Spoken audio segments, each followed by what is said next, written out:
త్రిమూర్తి గారు. మరి ఈరోజు మీరు ఆ స్థానంలో కూర్చోవటం అనేటువంటిది ఈ రాష్ట్రంలో ఉన్నటువంటి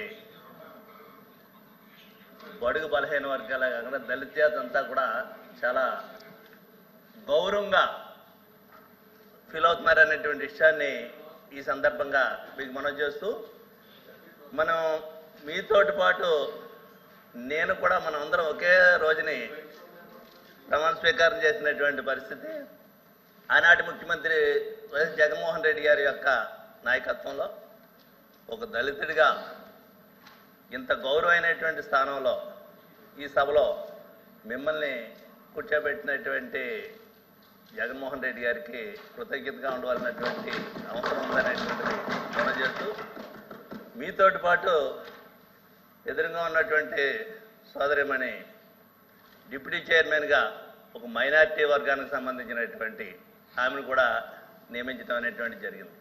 అంటే ఈ ప్రభుత్వానికి జగన్మోహన్ రెడ్డి గారికి సమాజంలో ఉన్నటువంటి అన్ని వర్గాల పట్ల ఏ విధమైనటువంటి విశ్వాసం ఉందని చెప్పడానికి, నమ్మకం ఉందని చెప్పడానికి, మిమ్మల్ని ఏ రకంగా పైకి తీసుకురావాలి, సమాజంలో అందరితోటి గౌరవంగా ఉండాలనేటువంటిది మీకు ఆ అవకాశం కల్పించినటువంటి జగన్మోహన్ రెడ్డి గారు అని చెప్పడానికి ఇంతకంటే నిదర్శనం అక్కర్లేదు. ఏది ఏమైనప్పటికీ మీకు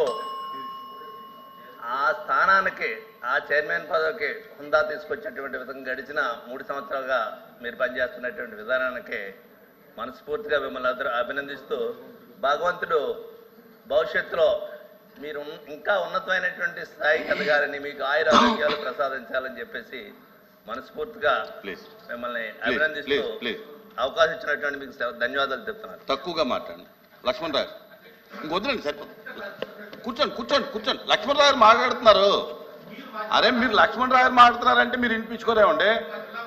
అరే నేను ఈయనకి అవకాశం ఇస్తే మీరు మాట్లాడితే ఎలాగా? కూర్చోండి. అధ్యక్ష, శాసన మండలి